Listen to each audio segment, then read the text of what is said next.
मेरे प्रिय छात्रगण, स्वागत है आपका अपने चैनल स्टडी बिहार में। तो आप लोग कैसे हैं? मैं आशा करता हूं कि आप लोग स्वस्थ होंगे और मस्त होंगे, और मैं ईश्वर से कामना और प्रार्थना करता हूं कि आप लोग को ईश्वर सदा स्वस्थ रखें और मस्त रखें।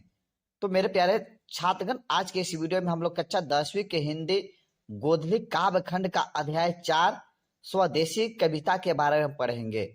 तो इस वीडियो में आपको ऑब्जेक्टिव से लेकर सब्जेक्टिव तक का क्वेश्चन बताया जाएगा, इसलिए वीडियो को बिना स्किप किए अंत तक देखिएगा ताकि आप इस चैप्टर का अच्छा नॉलेज ले सकें। तो मेरे प्रिय छात्रगण, अगर आप चैनल पर नए हैं तो चैनल को सब्सक्राइब कर बेल आइकन इम्प्रेस कर दें ताकि मैं कोई भी वीडियो डालूं तो उसका नोटिफिकेशन आपके पास चला जाए और आप स्टडी बिहार फैमिली का एक सदस्य बन जाए। तो चलिए वीडियो को शुरू करते हैं। तो स्वदेशी शीर्षक जो है क्या है? कविता है। इसके लेखक कौन है? स्वदेशी कविता के लेखक कौन है? प्रेमघन। प्रेमघन दिया रहेगा या बद्री नारायण चौधरी दिया रहेगा। इनका जन्म मतलब प्रेमघन या बद्री नारायण चौधरी का जन्म कब हुआ था? तो 1885 ईस्वी में हुआ था।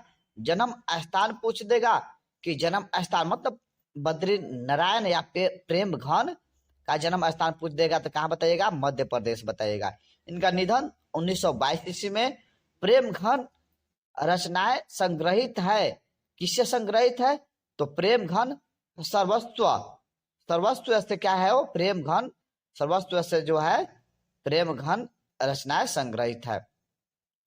उसके बाद आपसे क्वेश्चन पूछा जाएगा, प्रेमघन कवि थे, किस युग के कवि थे? प्रेमघन जो थे किस युग के कवि थे? तो भारतेंदु युग के कवि थे। उसके बाद आपसे क्वेश्चन पूछे जाएंगे कि भारत स्वभाग्य जो है, भारत स्वभाग्य जो है प्रसिद्ध नाटक जो है किनका है? तो प्रेमघन का है। उसके बाद लोगों आपसे क्वेश्चन पूछा जाएगा कि लोगों की मन विदेशी हुई, मतलब लोगों की मन क्या पढ़कर विदेशी हो गई है? तो विदेशी विद्या, मतलब विदेशी विद्या पढ़कर जो है लोगों की मन विदेशी हो गई है। उसके बाद आपसे क्वेश्चन पूछा जाएगा, प्रयाग रामागमन नाटक की रचना किसने की है? तो बद्री नारायण चौधरी ने। उसके बाद आपसे क्वेश्चन पूछा जाएगा कि जीवन जनपद की रचना किनकी है? जीवन जनपद की रचना जो है किनकी है? बद्री नारायण चौधरी की है। किनकी है? बद्री नारायण चौधरी की है। उसके बाद आपसे क्वेश्चन पूछा जाएगा कि ग्रामीण जीवन का यथार्थवादी चित्रण जो है किसमें है? जीवन जनपद में। मतलब ग्रामीण जीवन का यथार्थवादी चित्रण जो है जीवन दर्पण में ही बताया गया है। और जीवन दर्पण जो है, जीवन जनपद जो है बद्री नारायण चौधरी के द्वारा क्या की गई है? लिखी गई है। उसके बाद आपसे क्वेश्चन पूछा जाएगा, 2 नंबरिया क्वेश्चन पूछा जाएगा कि नेताओं के बारे में कवि की क्या राय है? मतलब इस चैप्टर में जो है कवि ने अधिक से अधिक क्या किया गया है? नेताओं पर क्या किया है? फोकस किया है। तो इस कविता में जो है क्वेश्चन पूछा जाएगा आपसे कि नेताओं के बारे में कवि की क्या राय है? कवि प्रेमघन इस देश के नेताओं का चरित्र का व्यंग्यात्मक वर्णन करते हैं। मतलब कवि जो है प्रेमघन जो है इस देश के मतलब भारत देश के नेताओं के चरित्र का व्यंग्यात्मक वर्णन करते हुए कहते हैं कि जो व्यक्ति अपने मन के कपड़े यानी ढीली ढाली धोती नहीं संभाल पाता वे देश को क्या संभाल सकेंगे? यहाँ के नेता गरीबों का शोषण करते हैं। मतलब बताते हैं कि यहाँ के नेता जो है, भारत देश के नेता जो है गरीबों का शोषण करते हैं। वे फिरंगियों के पीछ लघु बन गए हैं ताकि उनका विलासी जीवन व्यतीत होता रहे। इन नेताओं में न देश प्रेम की भावना है, न ही देशवासियों के हित की चिंता है। ये देश की स्थिति को सुधारने का कल्पना मात्र ही करते हैं। मतलब यह केवल सोचते हैं कि देश की, मतलब लोगों के आश्वासन देते हैं कि मैं जीतूंगा तो देश का ना स्थिति को सुधारूंगा, लेकिन इस सब नेता चोरी है, एक ही जैसा है।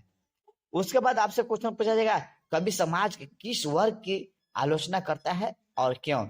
तो स्वदेशी कविता के कवि तथा कथित साम्राज्यवाद के चाटुकार सामंत वर्ग, किस वर्ग, कौन सा वर्ग, तो सामंत वर्ग और अंग्रेजों के चापलूसी दलालों को आलोचना करता है, जिनमें राष्ट्रीयता और भारतीयता का नामो निशान नहीं होता है। मतलब सामंत वर्ग और अंग्रेजों के चापलूसी करने वाले दलाल जो होते हैं, जो थे, उनमें राष्ट्रीयता और भारतीयता का मतलब नामो निशान नहीं था। उसी को कवि जो है उसी वर्ग की आलोचना करता है। कवि समाज के इस नकली शिक्षित वर्ग की निंदा भी करता है।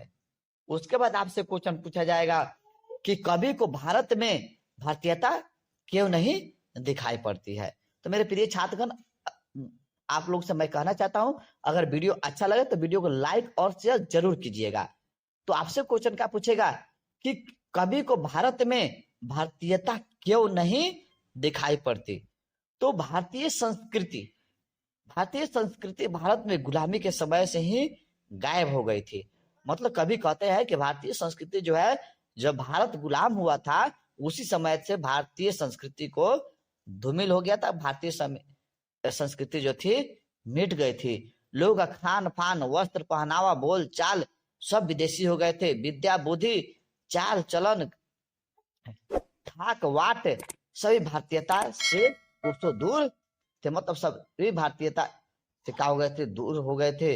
भाषण, बोल चाल, वस्त्र पहनावा, रीति व्यवहार और नीति व्यवहार सभी विदेशी व्यवहार के विपरीत थे ना। सभी जो थे देसी व्यवहार के विपरीत थे। मतलब पहनावा वहनावा, खान पान, रीति रिवाज, व्यवहार जितना भी था सब क्या था, वो देसी व्यवहार के विपरीत थे, मतलब विदेशी थे। हिंदुस्तानी नाम से ही उन्हें लज्जा आने लगी थी। मतलब जब देश गुलाम हो गया था तो उस समय में लोग हिंदुस्तानी नाम से भी लोगों को लाज आने लगा था। मतलब भारतीयता के नाम से ही उन्हें घृणा होने लगी थी। गांव शहर सब विदेशी प्रभाव को आक्रांत होने लगे थे।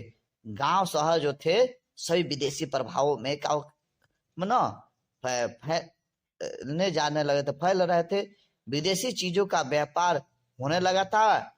देसी धोती ढीली ढाली हो गई थी। मतलब देसी, मतलब नेताओं की जो, ये सब नेताओं के बारे में कभी का कहना है कि देसी धोती ढीली ढाली हो गई थी।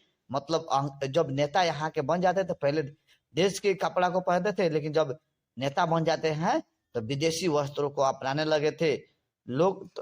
उसी तरह नेता को देखकर लोग भी अपनाने लगे थे। लोग देशी छोड़ विदेशी शासन के अंग बनने लगे थे। सभी ने नौकर वृत्ति अपना ली थी, दास वृत्ति, नौकर वृत्ति अपना ली थी। सभी चारण हो गए थे। सभी अंग्रेजी की झूठी प्रशंसा कर रहे थे। अतः कवि को भारतीयता के लक्षण नहीं दिखाई पड़ते थे, सब विदेशी हो रहा था। उसके बाद आपसे क्वेश्चन पूछा जाएगा कि कवि ने डफाली किसे कहा है और क्यों। स्वदेशी शीर्षक कविता के रचयिता बद्री नारायण चौधरी प्रेम घन ने अंग्रेजी प्रशंसक एवं अंग्रेजियत पसंद करने वाले लोगों को ना ईप बजाने वाला डफाली कहा है। मतलब डफाली कहा है, आप ईप बजाने वाला छोड़ दीजिएगा। मतलब स्वदेशी शीर्षक कविता के रचयिता या लेखक बद्री नारायण चौधरी प्रेम घन ने, मतलब प्रेम घन का ही नाम है बद्री नारायण चौधरी ने अंग्रेजी प्रशंसक, मतलब अंग्रेजी को पसंद करने वाले और अंग्रेजियत पसंद करने वाले ना, अंग्रेजों को पसंद करने वाले और अंग्रेजी रीति रिवाज को पसंद करने वाले लोगों को ही क्या कहा है, डफाली कहा है। ये लोग अंग्रेजी की खुशामद करते थे, उनकी झूठी प्रशंसा करते थे। ये लोग दास वृत्ति और नौकर वृत्ति अपना ली थी ना, लिए थे भी आप लिख सकते हैं। इसमें चारों वर्ग के लोग सम्मिलित थे। उन्हें अपनी धोती नहीं संभालते थे, वे देश को संभालने की बात करते थे। कुछ लोग ऐसे थे जो जिससे अपनी धोती नहीं संभालते थे, लेकिन वह देश को संभालने की बात करते थे, जैसे गांधी जी की है। उसके बाद स्वदेशी कविता का मूल भाव है भारत और भारतीय तथा भारतीय भाषाओं के प्रति प्रेम जागृत करना। मतलब स्वदेशी कविता का मूल भाव, आपसे क्वेश्चन पूछेगा कि स्वदेशी कविता का मूल भाव क्या है, तो क्या बताएगा, उत्तर क्या लिखेगा कि स्वदेशी कविता का मूल भाव है भारत और भारतीय तथा भारतीय भाषा के प्रति प्रेम जागृत करना, प्रेम को बढ़ाना। स्वदेशी कविता मतलब स्वदेशी कविता की रचना उस समय हुई थी जब देश परतंत्र था, मतलब परतंत्र था। उन दिनों स्वदेशी शब्द की राष्ट्रीयता एवं नव जागरण का प्रतीक था। स्वभावतः स्वदेशी के दोहों की रचना के पीछे देश में फैले कुविचारों, रीतियों और नीतियों आदि को दूर करना कर लोगों में आत्मसम्मान भरना एवं राष्ट्रीयता की भाव जागृत करना था।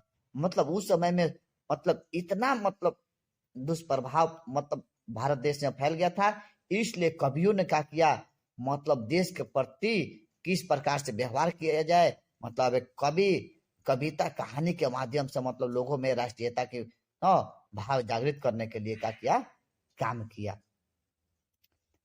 इसलिए कवि प्रेम घन ने राष्ट्रीय स्वाधीनता की चेतना को अपना लक्ष्य माना और सामंतवाद और साम्राज्यवाद का विरोध भी किया। तो मेरे प्रिय छात्रगण, अगर वीडियो अच्छा लगा हो तो वीडियो को लाइक और शेयर करना न भूलें। जय